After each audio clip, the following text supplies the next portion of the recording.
So today we're reading Bhagavad Gita, chapter 15. So tonight we're standing at the last doorway of the 15th chapter of the Bhagavad Gita. This is the last verse. This 15th chapter is called, does anyone know what it's called in Sanskrit? 15th chapter. Purushottam Yoga, that's right. So we're not merely finishing a chapter. We are standing at a place where Krishna ties the whole chapter together. He turns to Arjuna with affection. And he says in essence, now I have given you the most confidential scripture. Understand this, and your life becomes wise. Understand this, and your endeavors will know perfection. This is especially meaningful for us because we have just passed through this Purushottam month. It doesn't even come every year, by the way. It comes every 2.5, 3 years. And many of us have been reading this chapter daily. We do this as a daily practice on the month of Purushottam. Sometimes when we read the same chapter every day, a danger can come. The words become familiar. And familiarity can make something seem smaller than it is. But Bhagavad Gita works in the opposite way. The more we return to it, the more it opens. So repetition is not a problem here. And the 15th chapter is one of those chapters where Krishna is not only giving philosophy, he is revealing, you see, how intimately he's holding the whole world. For a newcomer, this chapter can feel cosmic and poetic. But for progressive devotees, it can feel like a map of everything we've been trying to understand for years. The world as an upside-down tree. Right? That starts out like that. It's an upside-down tree. The need to cut our various attachments. The journey to the supreme abode. The Lord as the sustainer of the sun. You see here, the sun, the moon, the earth, fire, our very breath, our memory, our knowledge. It's all in the 15th chapter. Even our forgetfulness. So tonight, I would like to suggest one lens. The 15th chapter as a hidden love letter from the Lord. Krishna describes the universe not as a cold machine, not as random matter, not as a prison without a purpose, but a vast gesture of loving care. He keeps the planet afloat, all the planets. Gamavashyacha bhutani, he says. He enters the earth, he sustains all the beings. He becomes the moon and the moonlight and nourishes the vegetables. And he becomes the fire of digestion. Aham Vaishvanaro Bhutva. Fire of digestion. He accompanies every breath moving in and out. Prana Pana Samayuktam Pachamyannam Chaturvitam. He sits in the heart. Sarasya Aham Hriti Sannivishto. I sit in the heart. And he gives memory, knowledge, and even forgetfulness when it's needed. Because we need to forget sometimes. Someone says forget it, we can't forget it. He gives us the ability to forget stuff that needs to be forgotten. Then, after revealing all of this, he ends up with this verse, verse 15-20, the last verse in the chapter. The conclusion is not that, okay, now sit back and admire this universe. That's not the conclusion. The conclusion is, understand this and become wise. Make your life complete. Let us first hear the verse itself.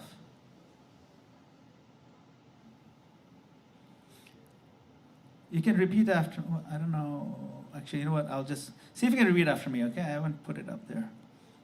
Unless you can read that, Devanagari. Iti guhyatamam shastram idamuktam maya nagha etad buddhva buddhiman syat krita kritascha bharata.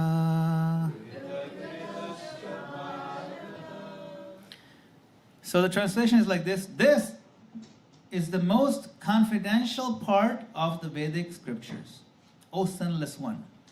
And it is disclosed now by me. Whoever understands this will become wise, and his endeavors will know perfection.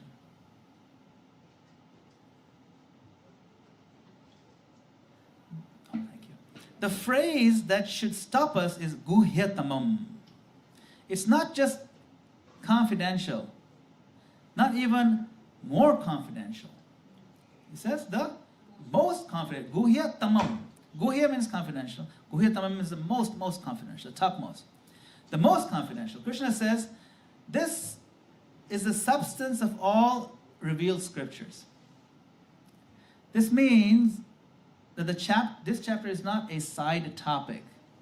It is not a poetic appendix.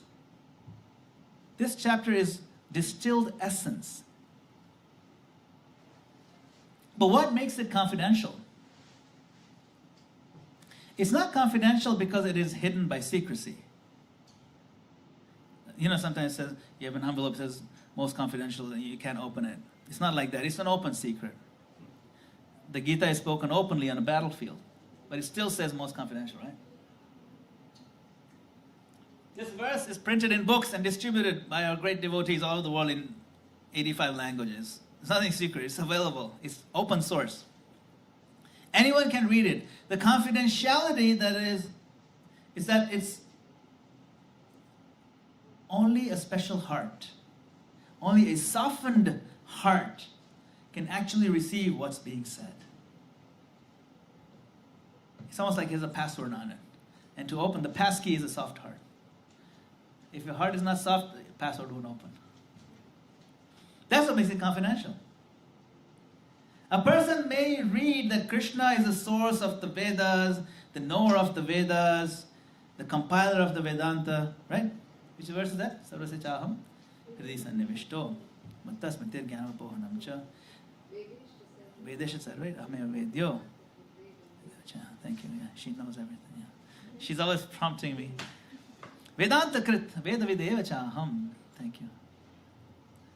So some people may read this, they may know it, and still think, interesting theology. And another person may read this and feel, wow, Krishna has been with me personally in every breath going in and out. How much he must love me. See the difference? It's not just interesting theology.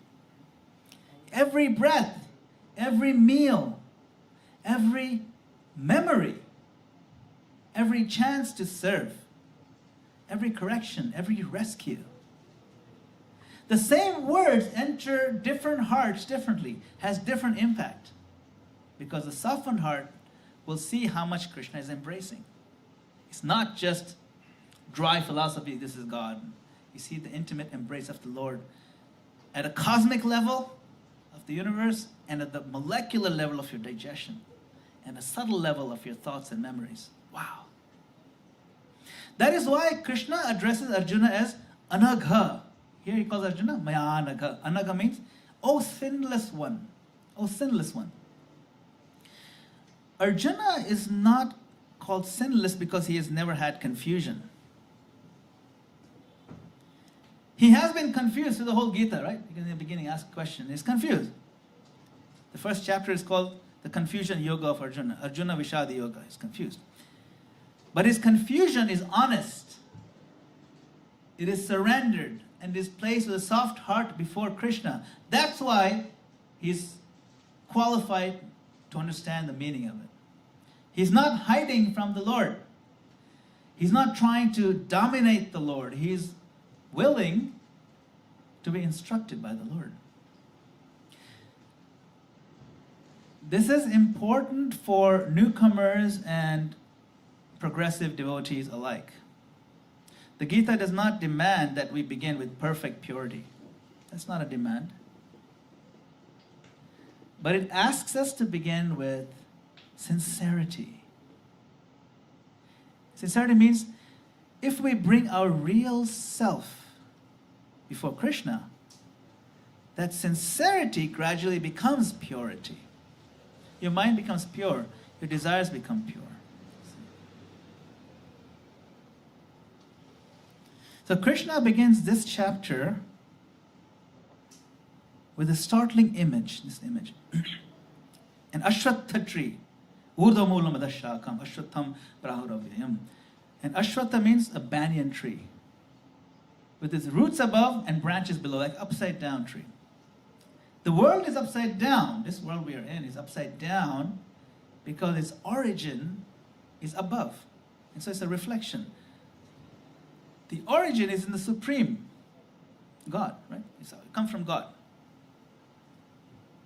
But what's our problem here? Our problem is that our attention is usually pulled downward into branches and the leaves and the fruits and the reflection. You see here? Srila Prabhupada explains that one must cut down this strongly rooted tree. With what? Weapon of? Anybody know? Detachment, that's right. Who said that? Yes, that's correct. Weapon of detachment. But, what is detachment? In the Gita, detachment is not emotional numbness. It is not rejection of people. It is not becoming hard-hearted. Real detachment means I stopped trying to own what belongs to God, what belongs to Krishna. And I stopped trying to serve what belongs to Krishna. For progressive devotees, this is a very practical point. We can externally be in devotional life and can carry subtle claims of ownership. My service, my respect, my temple, my role, my idea, my sacrifice, my hurt, my recognition. The chapter begins by cutting the root of the false proprietorship. Then Krishna gives the qualities for entering the eternal destination. I'm just giving you a kind of summary of the whole chapter. What are the qualities? Amanityam adambitvam ahimsa kshanti rajavam. Freedom from pride and illusion, victory over false association, steadiness in spiritual understanding, freedom from selfish material desires, and a release from the dualities. These are not ornamental virtues. They are the road out of this upside down tree. Then he reveals the destination. That supreme abode where there is no need for the sun, moon, or fire, or electricity, and from which one never returns to the material world. Yad gatva na nivartante tad dhamma paramam mama. The chapter moves from diagnosis to detachment to destination. You see, it starts with diagnosis and get detached and destination. So when we reach the final verse, 15:20, Krishna is saying, if you understand this movement from entanglement to surrender, from illusion to relationship, from the reflected tree to my eternal abode, you have understood the heart of Scripture.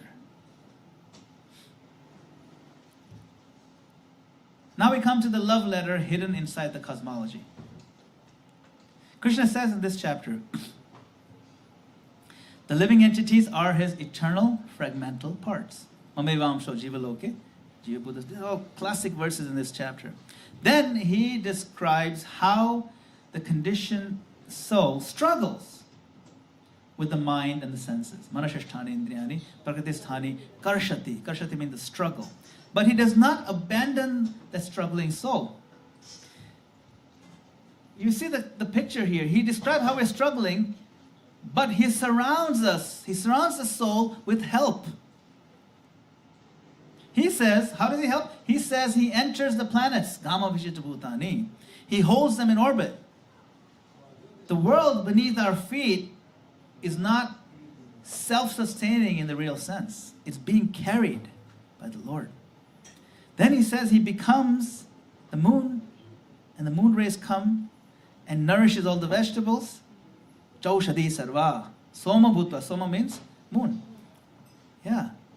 Every fruit, every grain, every leaf, every offering that reaches Krishna's plate has already been touched by Krishna's care. He says he becomes the fire of digestion. Vaishwanara. Vaishwanara is fire in the belly.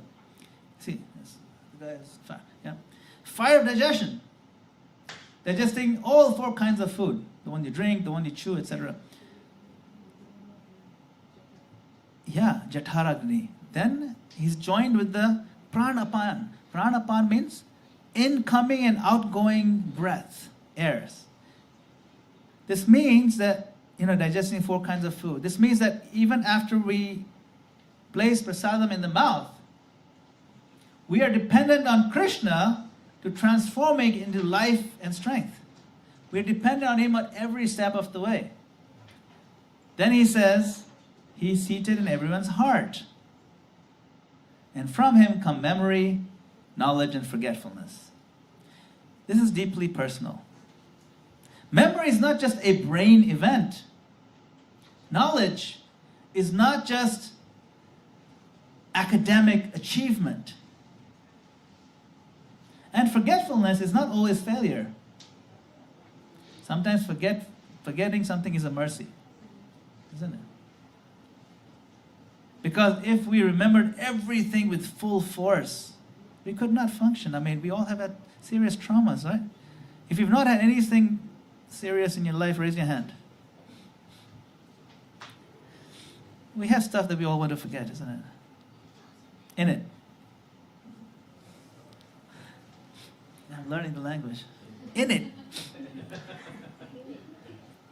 So the chapter reveals a Lord who is majestic. Yes, but not distant. He's not only in Vaikuntha, although he's there. He's in our breath. Even if you didn't brush your teeth, he's in your breath. See, he tolerates so much. He's in our digestion. Wow, that's pretty gross too. But he does it. He's in the moonlight. He's in our consciousness. He is in the heart. So for newcomers, this means that Krishna consciousness is not asking you to believe in a God who is far away. This philosophy is inviting you to recognize the person who has already been sustaining you, whether you believe or not. Belief is not important. Recognition is what's important. So for progressive devotees, it means that our gratitude must become more refined. The more specific we are in the gratitude, more powerful gratitude becomes. Every ordinary moment is secretly supported by extraordinary mercy.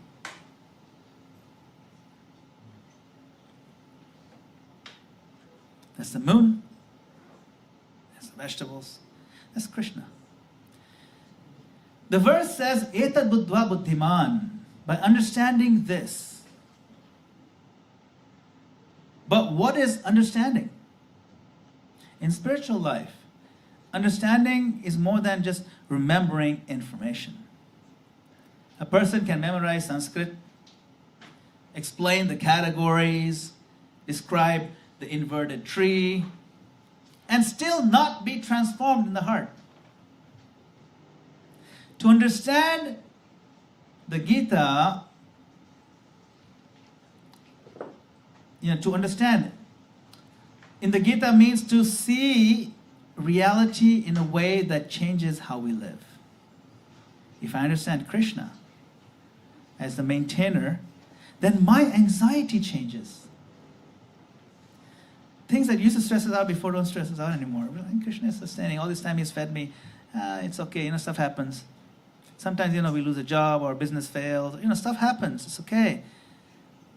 But a person who has dependence on Krishna will handle it a lot easier, a lot different.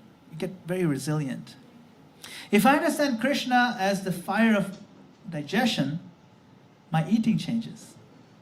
If I understand Krishna as the source of memory and knowledge, then my pride changes, because we're very proud of how much we know and how much memory I have and I can remember this and that. My pride changes. If I understand Krishna as the Supreme Person, my devotion changes. So Prabhupada writes in the purport that one should understand this as it is given by the Supreme Personality of Godhead.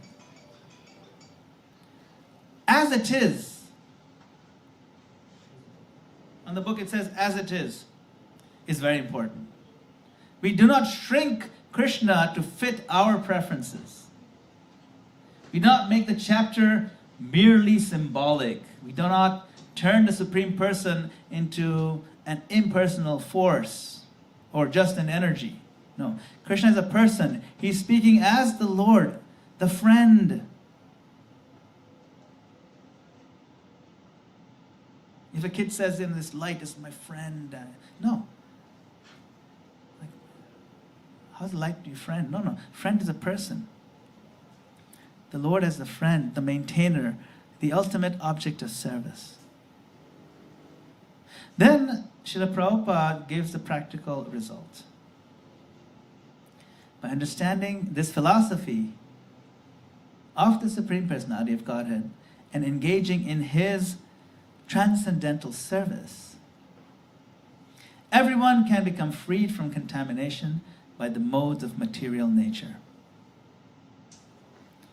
So understanding is completed by service. This is why devotional service is not just activity. It is spiritual understanding in motion. When I cook, when I chant, I hear, I clean, I preach, I give, I forgive, I guide, or serve under proper guidance, I'm not merely doing religious work. I'm placing my life inside Krishna's internal energy. This is why a newcomer can make rapid progress through one thing: sincere service. And a progressive devotee must never reduce service to routine management. Service is where the philosophy becomes alive. The moment you put a layer of routine management over it, it really kills a lot of that. So you have to not let that sticker of management, take away the shine on the golden pot. If you put too many stickers on it, the shine is gone. See? Krishna says that whoever understands this becomes buddhiman and kritakritya. Kritakritya. Buddhiman means wise or intelligent, buddhi. And kritakritya means one whose duties or endeavors have reached perfection. Kritakritascha bharata, that's the last line in the chapter. One who has done what is needed to be done. Krita means what is needed. Kritya means he does it. This is quite a striking conclusion. The modern world gives us many definitions of intelligence. The ability to analyze, ability to earn money, to build, to argue, to code something, to manage, influence, to publish, to win. These are all definitions of intelligence. Those abilities may have value. They do. But Krishna gives a deeper test. Are you intelligent enough to know the Supreme Person? Are you intelligent enough to place your life in loving service? Are you intelligent enough to have purpose in your life? Are you intelligent enough to recognize the Lord and the hand of the Lord that has been sustaining you all along? Prabhupada states strongly that unless one comes to the position of understanding Krishna and engaging in devotional service, however intelligent one may be in the estimation of common people, one is not perfectly intelligent. Now, this does not insult worldly intelligence. It puts it in perspective. Intelligence is complete when it serves the ultimate purpose of life. Kritakritya is also very powerful. Many people live with the feeling that I have done so much, but something is unfinished. Even after success, there can be a sense of incompleteness. Even after achievement, there can be thirst. Even after recognition, there can be emptiness. Krishna says that the perfection of endeavor is not simply doing more. Let's do more. No, it is aligning everything with Him. When my work becomes an offering, my family life becomes a field of service. My intelligence becomes an instrument. My speech becomes uplifting. My pain becomes prayer. And my strength, all the strengths that I have, they become gifts returned to Krishna. Then life begins to move toward kritakritya. So progressive devotees should hear this not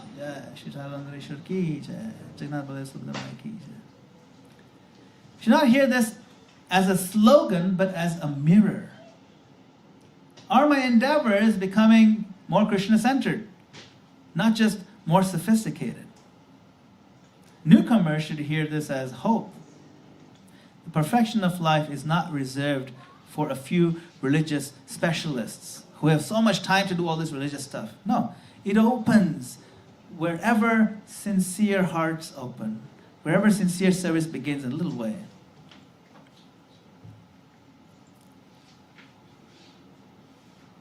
Srila Prabhupada gives a brilliant image in the purport. The Lord is like the sun, and ignorance is like darkness. Where the sun is present, there is no question of darkness. Therefore, wherever devotional service is present, under the proper guidance of a bona fide spiritual teacher, spiritual master, there is no question of ignorance. This is one of the most hopeful statements in the purport. We often try to fight darkness directly ourselves. We fight bad habits, we fight our own envy, pride, lust, resentment, fear, distraction, discouragement. We try to fight it ourselves. There is a place for discipline. Yes, we have to be disciplined. But the most powerful method is to bring in the sun. Bring in hearing. Bring in chanting. Bring in service. Bring it into your heart, this life. Maybe that's a little graphic. Heart, but bring in association. Bring in guidance. Bring in prayer. Devotional service and the Lord are one and the same because they are spiritual. This is a profound theological point. Service to Krishna is not a material action offered to a spiritual object. Religion or actually real devotional service is beyond religion. It takes place in the Lord's internal energy. It means his bhakti is both the method and the atmosphere. It is both the path and the light on the path. It's both. So for progressive devotees, this means we should not underestimate simple devotional practices. Sometimes after years in spiritual life, we may crave the novelty or some kind of complexity. But the sun is simple. The sun is still the sun. There's no alternative. There's no second sun. A sincere round of japa, a humble offering, a genuine act of Vaishnava service, a moment of hearing with attention. These are not basic in the sense of small. They're basic in the sense of foundational and inexhaustible, like the sun. So for newcomers, this means you do not have to solve every philosophical or personal difficulty before starting bhakti. Begin sincerely and the sun rises. As the sun rises, the room becomes clear.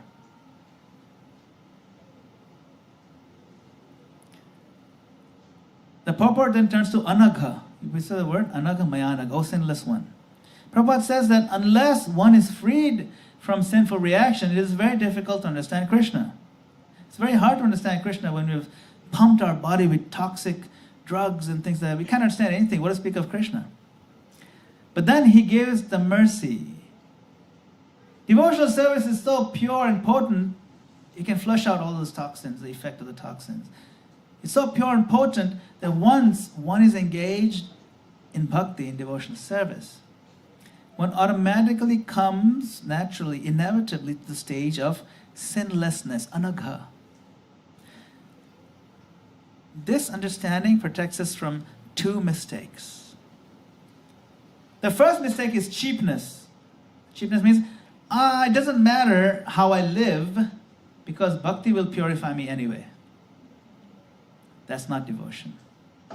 That is exploiting the mercy. The second mistake is despair. I am too impure. I am too fallen. I'm too weak. I'm too complicated. I'm too far gone. I'm too late in my life. That is also not correct. Bhakti is powerful. It can lift you out of any of this, I am too this or that. The Lord's internal energy is stronger than any of our conditioning and any of our circumstances. No one is too young or too old or too addicted to, no one is to anything for the power of bhakti to work in your life. Then Prabhupada identifies the main things to be vanquished. This is a big one. Weakness of heart. Hridaya daurbalyam. Weakness of heart. The first weakness is the desire to lord it over material nature. That's the original disease. I want to be the center. I want to control. I want the world. I want people. I want even service to arrange themselves around my desires. The second weakness follows naturally. Attachment to matter and the possession of matter. Once I want to lord it over, I need territory. I need symbols of ownership. I need security through possession. We think when you have more possession, we'll be more secure. We seek security through possession. Then what happens? Fear, envy, competition, anxiety, and thorough disappointment follows. You think people who have many, many properties in central London are free from anxiety? No. Look at their faces, look at their charts that the doctor writes up. This is where Purushottam Yoga becomes very practical. The chapter is not about just a cosmic tree. It is about the tree inside our hearts. Where do I still want to be the controller? Where do I still define myself by what I possess? Where do I still use even my spiritual identity to feel superior? Look at me, I'm this big shot devotee. No. Progressive devotees can do deep work here in this place. And newcomers can also begin gently, right here. Krishna, I do not want to be trapped in the sense of false control. Please teach me how to serve. That prayer cuts the root of this tree.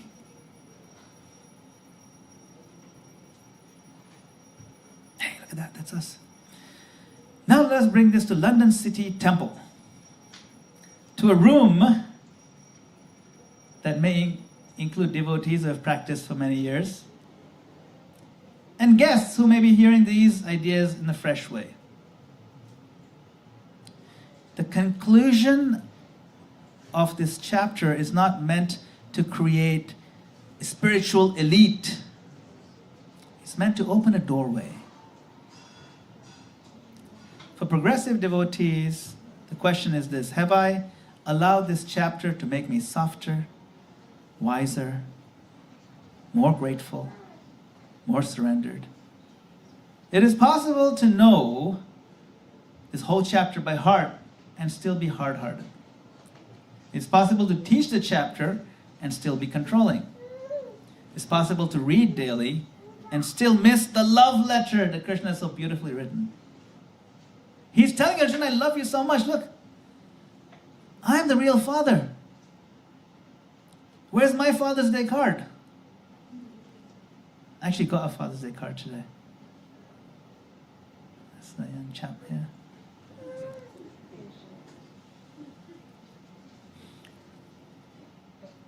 It's love, isn't it, Kesha? It had like 4 hearts on it. For newcomers, this invitation is simple. You're already being held by Krishna more than you know. Your breath, your food, your memory, your intelligence, your opportunities, your spiritual curiosity. These are not accidents. They are invitations. Subtle invitations by Krishna. You do not have to understand everything tonight. You can begin by saying, maybe the Lord has been closer than I realized. Let me take one sincere step to understand Him further. For the community, this verse creates culture. If Krishna is sustaining everyone, then everyone who comes through the door of the temple is already within His care. We should not make people feel like outsiders to a private club. That's not what we're doing here. The most confidential truth should produce the most generous welcome, most broad-hearted, open arms. Of course, at the same time, welcome does not mean dilution, right? We include people by giving them real Krishna consciousness, with warmth, with charity, with patience. Progressive devotees should not be embarrassed by depth. And newcomers should not be intimidated by depth. Depth becomes accessible when it is carried with affection. You carry depth, but bring your affection with you. So our practical meditation can be, how can I make my home, my service, my speech, my temple presence, my dealings, how can I make them all reflect the Lord's cosmic embrace? Because you're representing the Lord. If Krishna is carrying planets, can I carry one person's burden with kindness? Just show a word of kindness to someone who's going through some stuff.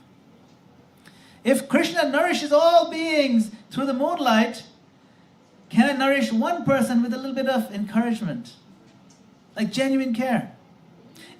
If Krishna gives memory and knowledge from within, can I help someone remember their spiritual identity? You see?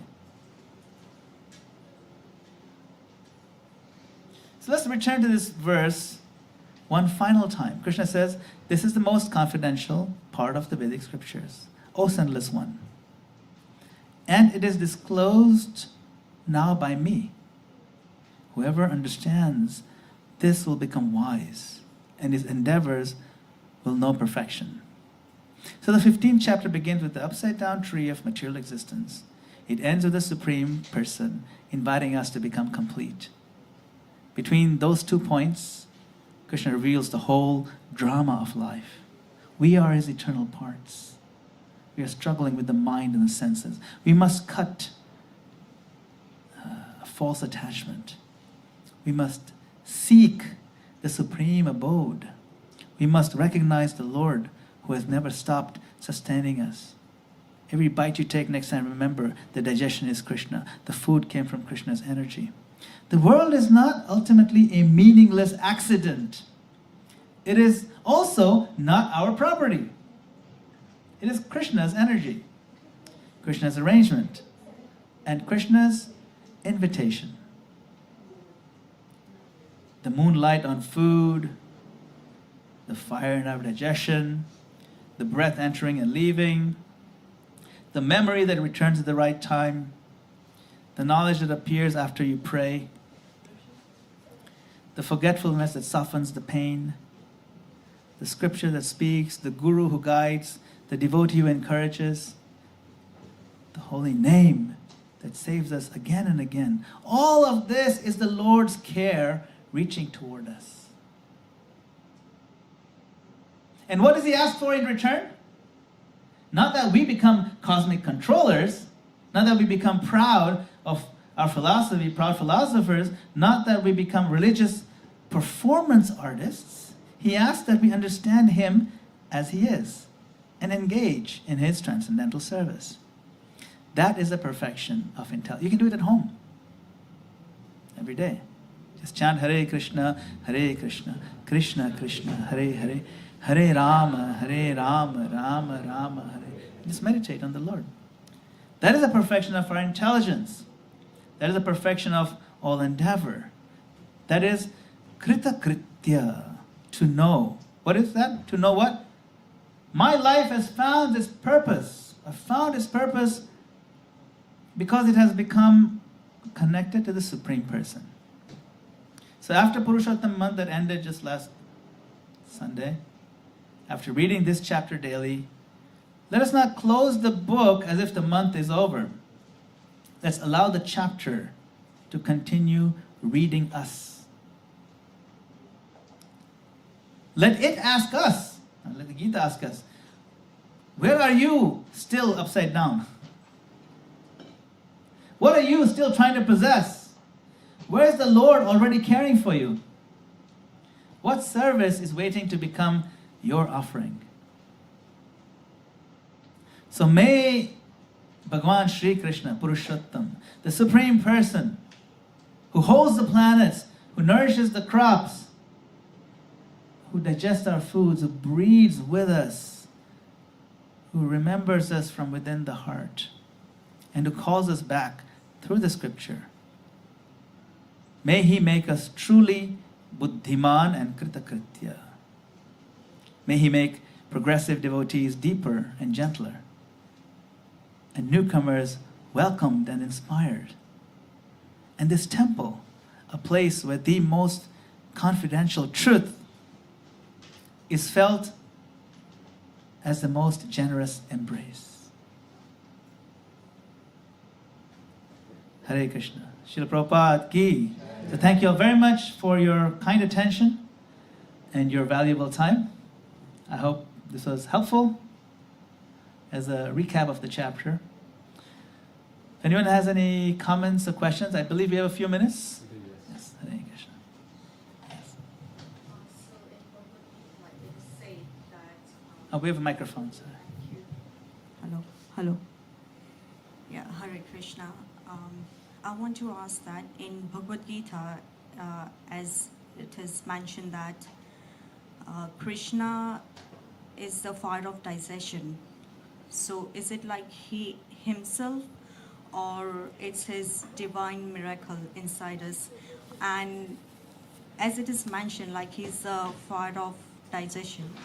So is there any link between the food we eat and how we eat in our daily lives and spiritual life?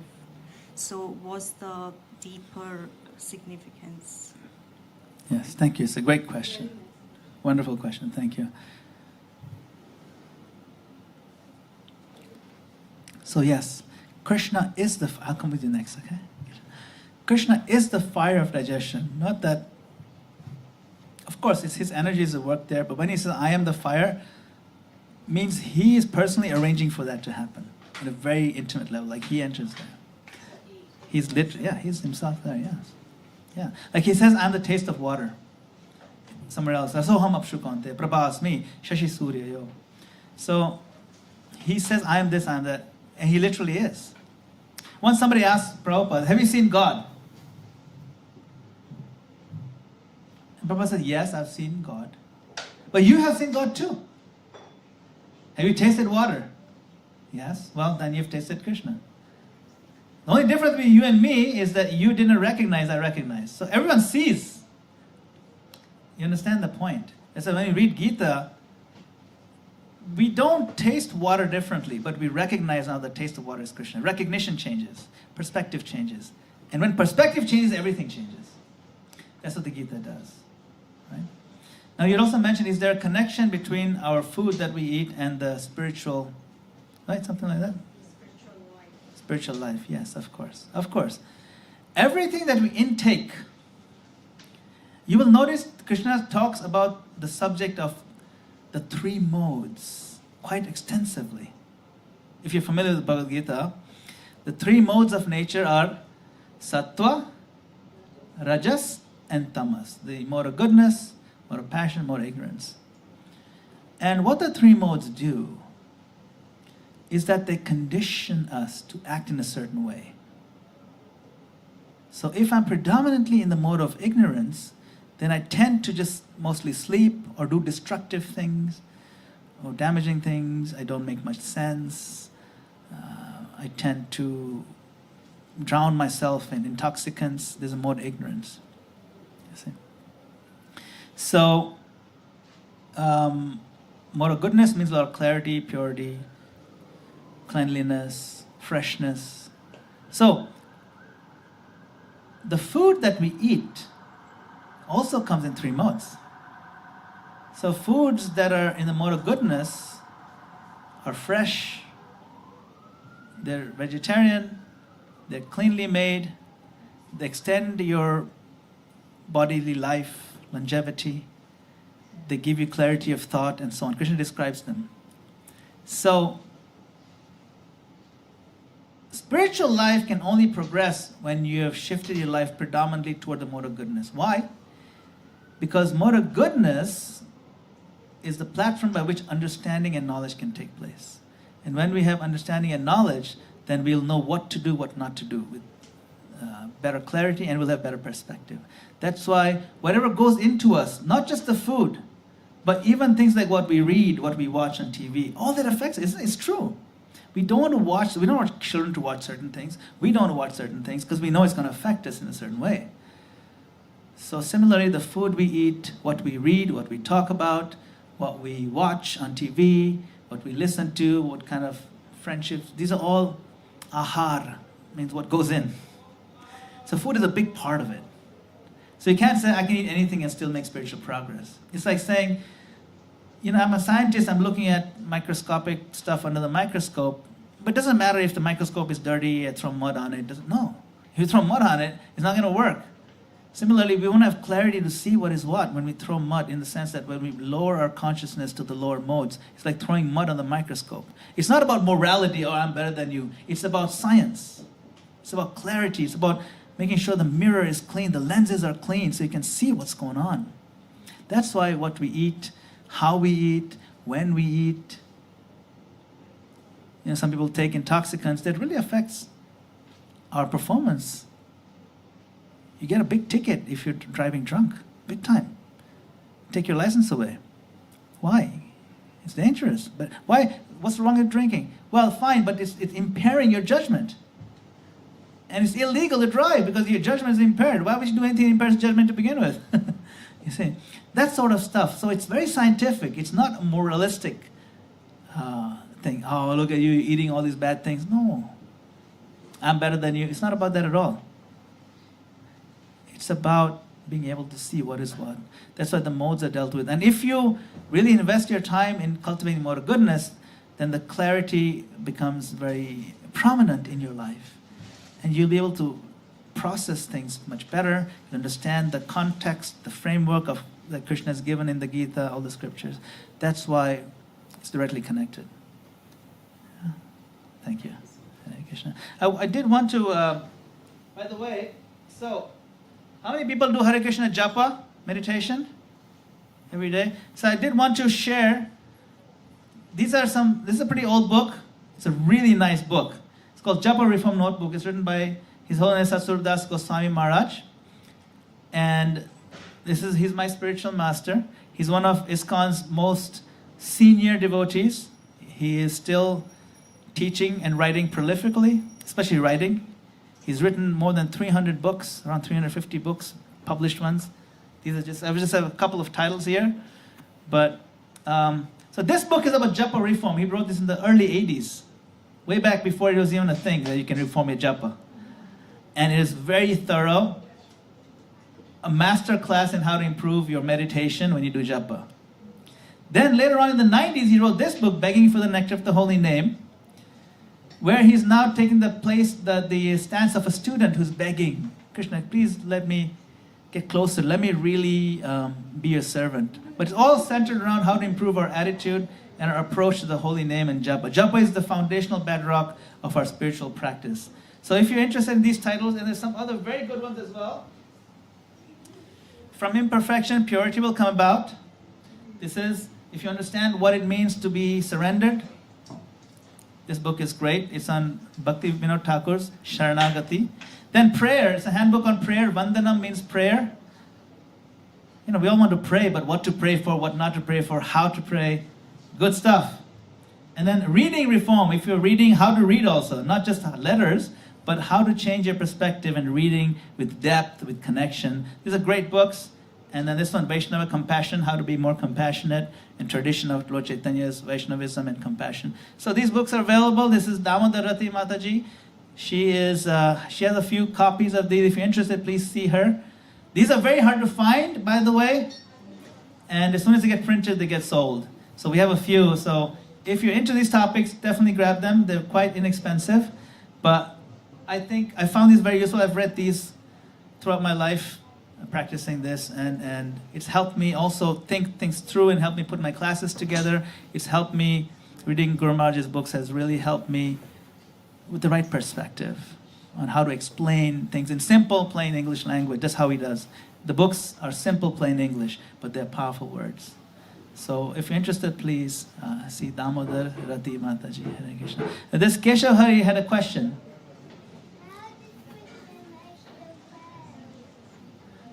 How did who make the world? How did Krishna make the world? Good question. How do you think he made it? He took a bunch of plasticine?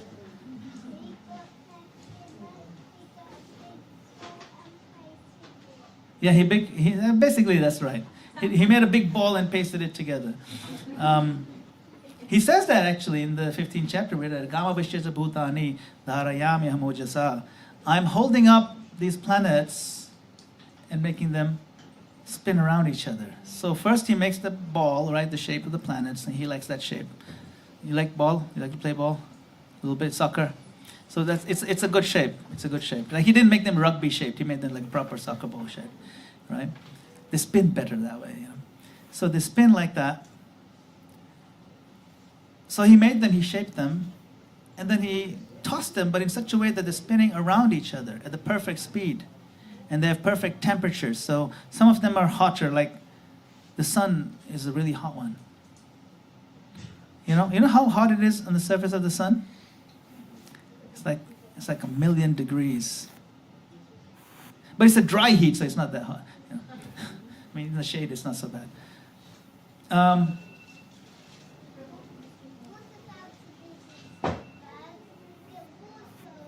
Okay.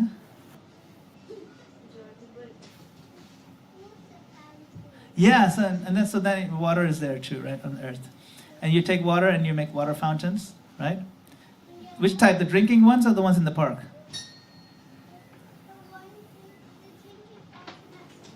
The drinking fountain is cool. So every time you press the button on the drinking fountain at school, I want you to remember one thing.